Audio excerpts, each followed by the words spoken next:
Hello friends. आज है 8 मार्च 2024 और आज हम डिस्कस करेंगे 8 मार्च के द हिंदू न्यूज़पेपर के न्यूज़ आर्टिकल्स। तो चलिए स्टार्ट करते हैं आज की फर्स्ट न्यूज़ से।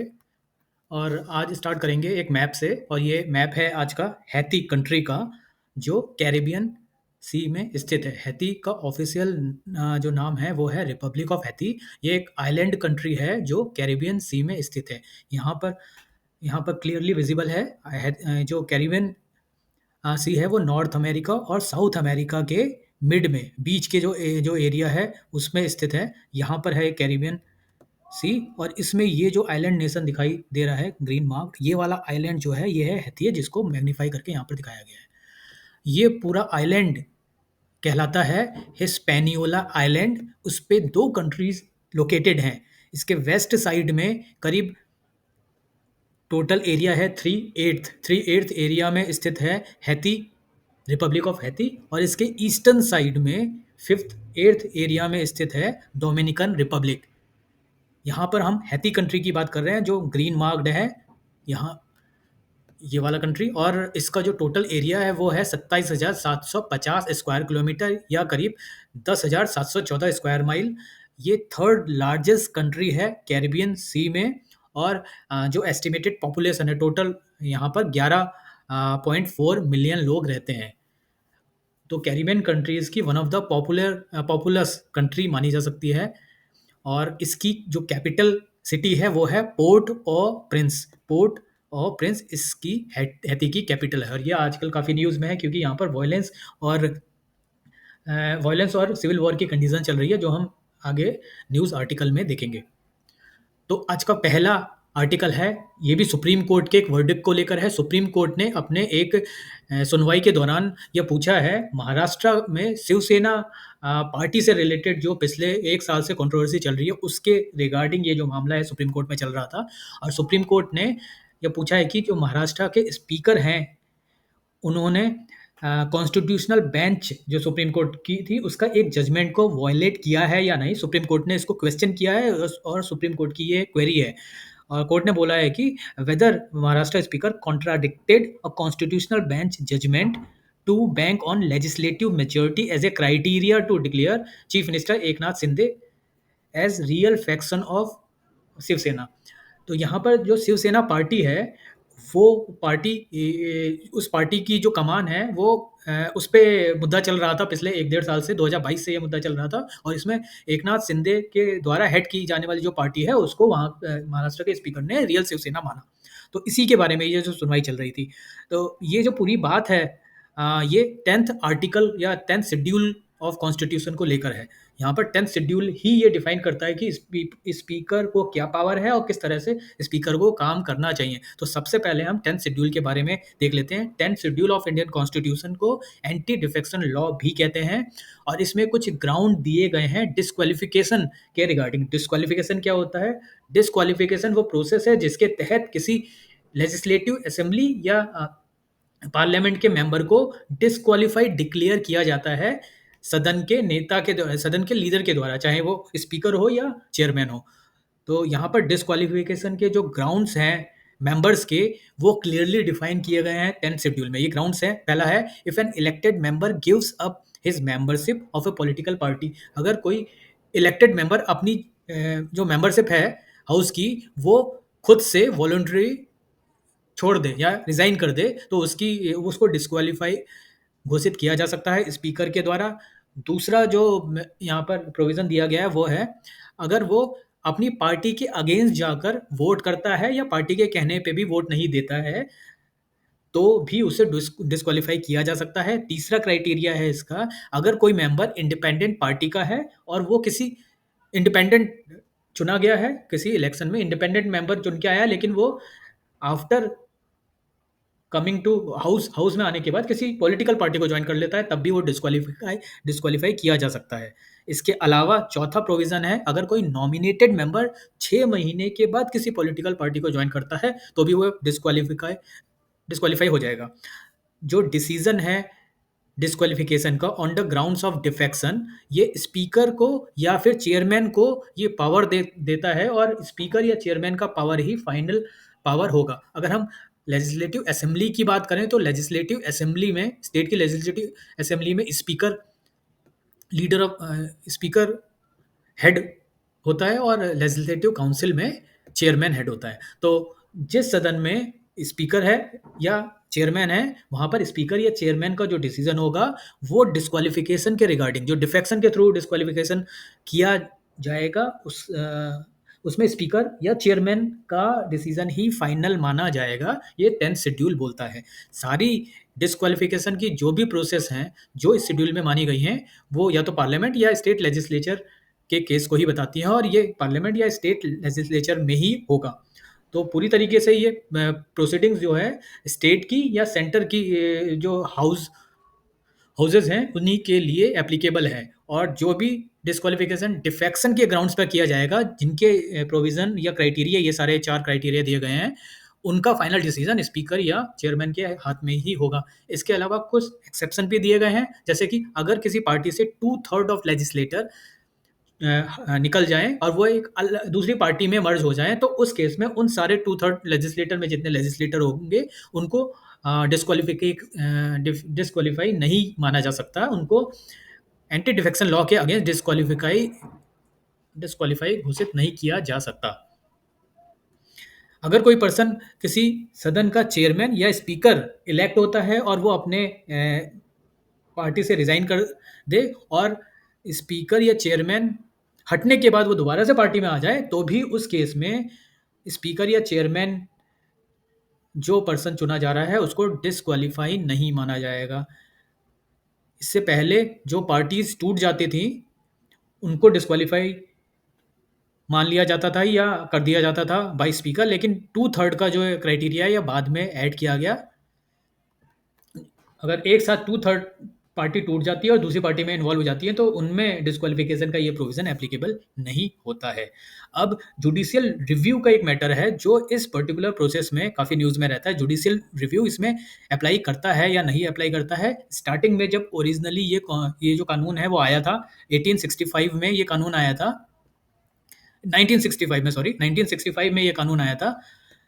तब उस समय जुडिशियल रिव्यू में इसको नहीं माना गया था, लेकिन 1992 में सुप्रीम कोर्ट ने कीहोतो होलोमैन केस में ये क्लैरिफाई किया है कि ये जो प्रोविज़न है ये अनकॉन्स्टिट्यूशनल है अगर इसको जुडिशियल रिव्यू के अंतर्गत नहीं रखा जाएगा तो।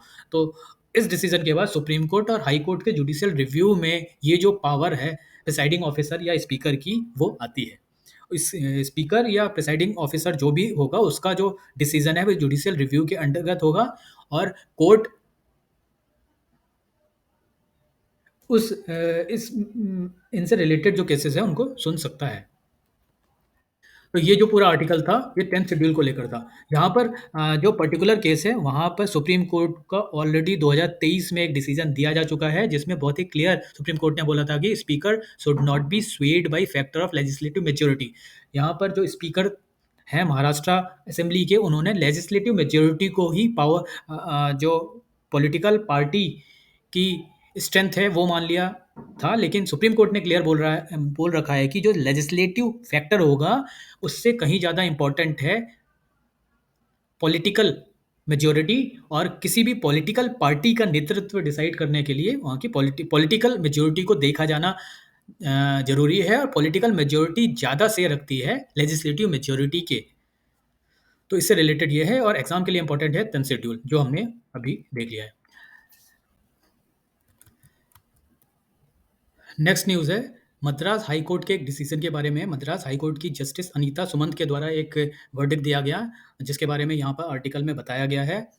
इनका कहना है कि अगर स्टेट के लीडर चाहें तो एक इगैलिटेरियन लैंड या एक कॉम्प्रहेंसिव सोसाइटी बना के एक एग्जाम्पल सेट कर सकते हैं, और सारा ब्लेम सदियों पुराने वर्ण सिस्टम को देना ठीक नहीं है। इन्होंने अपने वर्डिक्ट में बोला है कि जो भी वर्ण सिस्टम है जो स्टार्टिंग में सदियों पहले शुरू हुआ था, वो बर्थ के बेसिस पे डिसाइडेड नहीं था, वो हॉबीज़ के बेसिस पे डिसाइड किया गया था, और उस समय की सोसाइटी की जो कंडीशन थी उसको देखते ही वो डिसाइड किया गया था, और उस समय की स्मूथ फंक्शनिंग ऑफ सोसाइटी को समझ के ही ऐसा सिस्टम बनाया गया था। ये बर्थ के बेसिस पे नहीं था।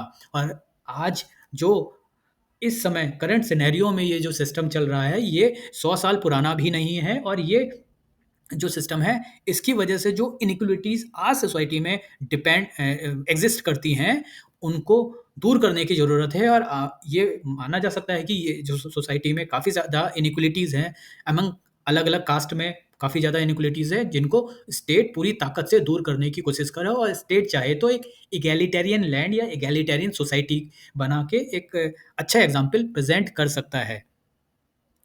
लेकिन ये जो अलग-अलग कास्ट में आपस में फेरोसिटी या वॉयलेंस की जो भावना है, बहुत ज़्यादा बढ़ी है। ये केवल इस बात को देखकर बढ़ी है कि जो किसी एक पर्टिकुलर कास्ट को स्टेट के द्वारा बेनिफिट्स दिए जाते हैं, उसको देखकर दूसरी कास्ट कास्ट में काफ़ी फेरोसिटी या वॉयलेंस की भावना देखी गई है। लेकिन इन पूरे सिनेरियो का इसका पूरा ब्लेम वर्ण सिस्टम को नहीं माना जा सकता, क्योंकि ये बर्थ के बेसिस पे नहीं था।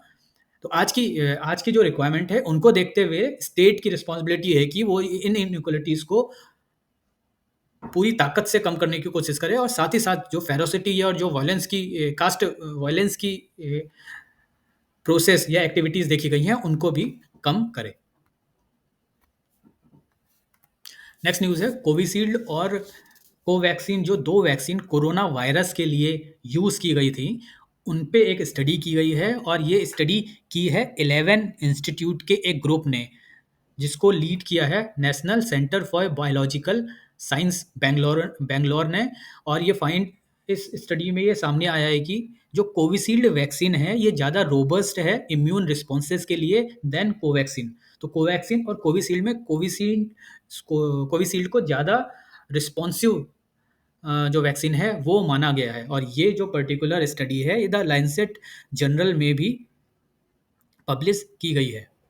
यहाँ पर ये जो 2 वैक्सीन्स थी, इन्होंने सार्स कोव 2 वायरस से रिलेटेड, जो कोरोना वायरस के टाइम में यही प्रोमिनेंट वैक्सीन्स चल रही थी, और इन दोनों के कंपैरिजन के बाद ये स्टडी बताती है कि कोवैक्सीन ज़्यादा बेटर है इम्यून रिस्पॉन्सेस को लेकर। Covishield leveraging a virus vector to deliver the spike protein of corona virus consistently demonstrated more robust immune response. तो जब भी टेस्ट किया गया, तो कोविशील्ड में हमेशा ज़्यादा रोबस्ट रिस्पॉन्स देखा गया देन कोवैक्सीन।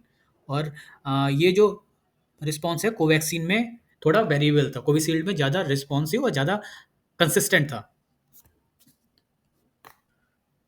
नेक्स्ट न्यूज़ है political parties got 60% funds from unknown sources. ये एक स्टडी की गई है एडीआर ऑर्गेनाइजेशन के द्वारा, एसोसिएशन फॉर डेमोक्रेटिक रिफॉर्म। ये एक ऐसा ऑर्गेनाइजेशन है जो पॉलिटिकल फंडिंग से रिलेटेड जो भी फैक्ट्स हैं वो सामने लेकर आता है। और एडीआर ने अभी जो इलेक्टोरल बॉन्ड से रिलेटेड केस चल रहा था, जिसमें सुप्रीम कोर्ट ने अपना डिसीजन दिया था, वो भी एडीआर के द्वारा ही फाइल किया गया था। तो यहाँ पर एडीआर कहता है कि 60% के करीब जो पॉलिटिकल फंडिंग आती है, वो सारी पार्टीज को मिला के वो 60% अननोन सोर्सेज है, जो एक इलेक्टोरल डेमोक्रेसी के लिए एक तो ये अननोन, ये अपारदर्शी चीज़ है, जिससे वोटर्स को जो सोर्सेज हैं, सोर्सेज ऑफ फंडिंग, उनका पता नहीं लग पाता है। यहाँ पर कंपेयर किया गया है 2004-5 से लेकर 2022-23 के फाइनेंशियल ईयर को। इस दौरान 6 नेशनल पार्टीज ने करीब 19,000 करोड़ रुपए का टोटल फंडिंग उठाई है, टोटल चंदा लिया, जिसमें से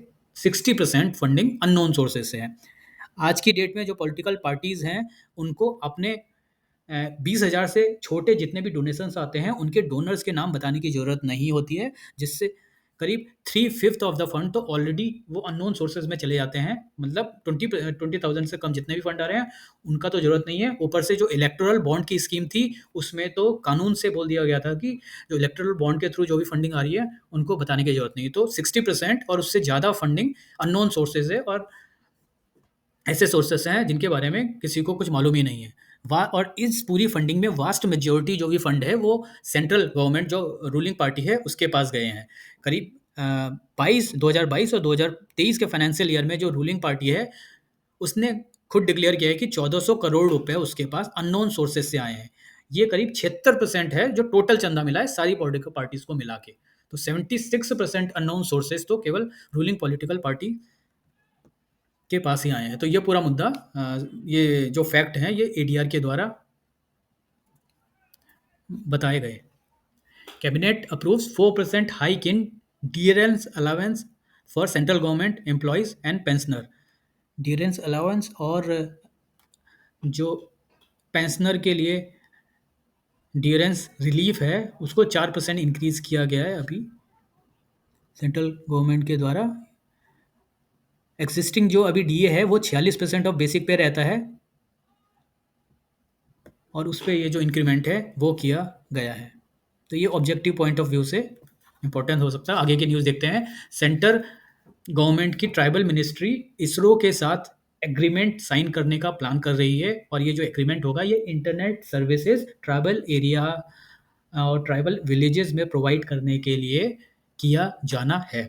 ऐसा ट्राइबल मिनिस्ट्री का अभी प्लान प्रोजेक्ट है। करीब 80 रिमोट ट्राइबल विलेजेस में इंटरनेट की सुविधा इसरो की हेल्प से की जाएगी और इसके लिए कोलैबोरेशन हो रहा है इसरो और ट्राइबल मिनिस्ट्री का। This collaboration will see government setup VSAT station for tribal villages और ये जो विलेजेस हैं ये झारखंड, मध्य प्रदेश, उड़ीसा और महाराष्ट्र इन 4 स्टेट्स में डिफाइन किए जाएंगे। और जो भी रिमोट विलेज या डिफिकल्ट टेरेन में जो विलेजेस है जहाँ पर इंटरनेट की सुविधा नहीं है वहाँ पर इंटरनेट इसरो की हेल्प से प्रोवाइड किया जाएगा। Tribal ministry is planning to collaborate with Indian space research organisation to deploy VSAT. VSAT का फुल फॉर्म है very small aperture terminal station. ये एक पायलट बेसिस पे प्रोजेक्ट शुरू किया जाएगा 80 ट्राइबल विलेजेस में 4 स्टेट में झारखंड, मध्य प्रदेश, उड़ीसा और महाराष्ट्र, जिससे कि 80 रिमोट विलेजेस में इंटरनेट की सुविधा दी जा सके। और इसमें इंटरनेट की हेल्प से क्या क्या कनेक्टिविटी दी जाएगी, पायलट कनेक्टिविटी दी जानी है।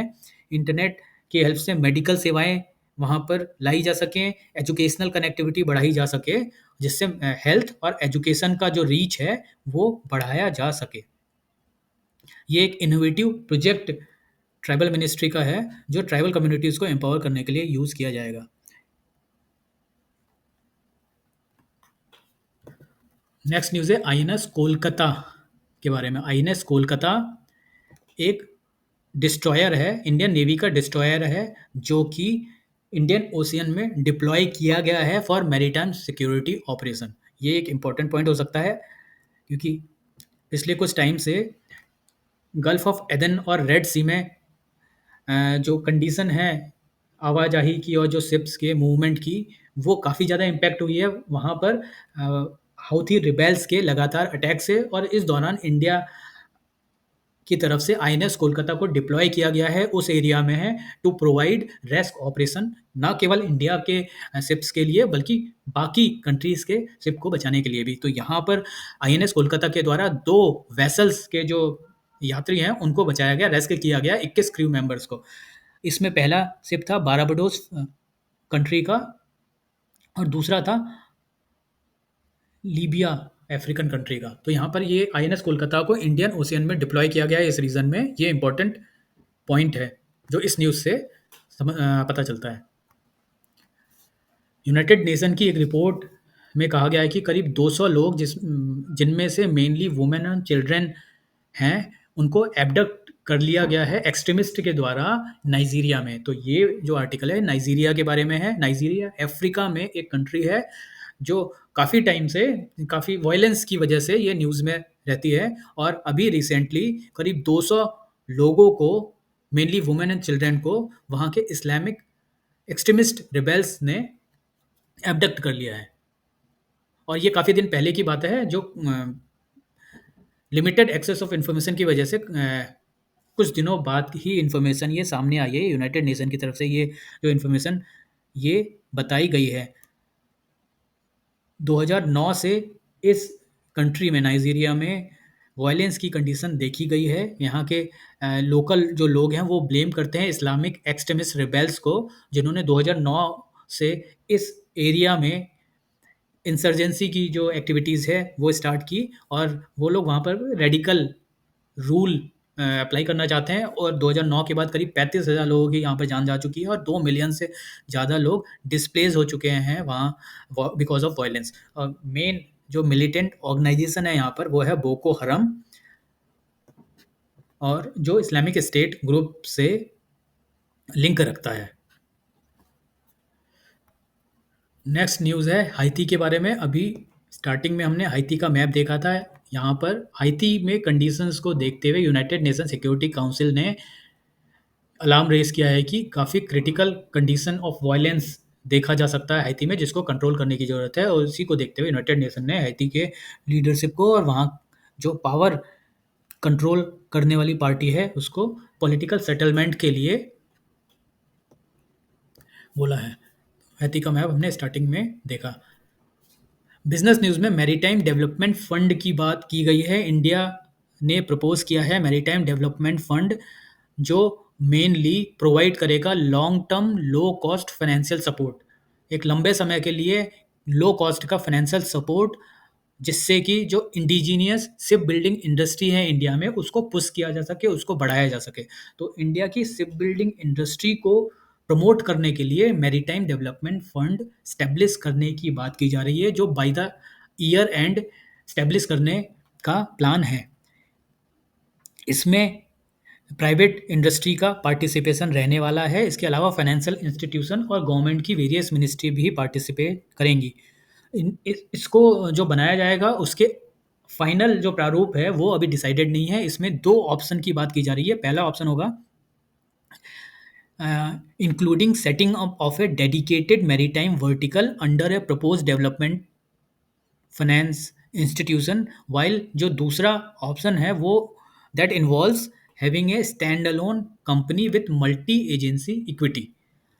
इसमें दो ऑप्शन से स्टैब्लिश किया जा सकता है, या तो एक कंपनी बनाए जिसकी अलग अलग एजेंसी के द्वारा पूरे जो फंड को वो ऑपरेट किया जाएगा, या फिर एक maritime vertical as a finance development institution बनाए। तो ये फाइनल इसका प्रारूप अभी डिसाइडेड नहीं है, ये प्लानिंग के प्रोसेस में चल रहा है। लेकिन इसका जो एम है, टारगेट है, वो इंडिया की इंडिजीनियस शिप बिल्डिंग इंडस्ट्री को प्रमोट करने का है। करंटली इंडिया करीब 75,000 बिलियन डॉलर पे करता है लीजिंग शिप्स के लिए, अलग अलग कंट्री से शिप्स को लीज करने के लिए, और अपना जो बिजनेस है वो ऑपरेट करने के लिए। और 2% वर्ल्ड का टोटल टनेज ही ओन करता है इंडिया। टोटल जो शिप है वो 1500 शिप्स इंडिया के टोटल शिप्स के फ्लीट में इन्वॉल्व हैं। तो ये जो इंडिया का अभी इन्वॉल्वमेंट है वर्ल्ड के टोटल टनेज में 2%, उसको बढ़ा के 5% करने का जो टारगेट है वो रखा गया है। इसके साथ ही ये भी इंश्योर करने की ज़रूरत है कि जो शिप बिल्डिंग इंडस्ट्री है वो ज़्यादातर लोकल हो। So we want to do the entire value chain.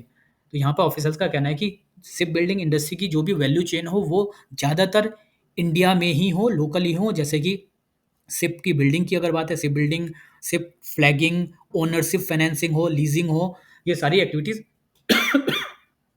India में ही की जा सके। और 2% से जो वर्ल्ड का टोटल टनेज इंडिया अभी रखता है, उसको 5% तो कम से कम किया ही जाए। ये मैरीटाइम डेवलपमेंट फंड इसीलिए काम करेगा।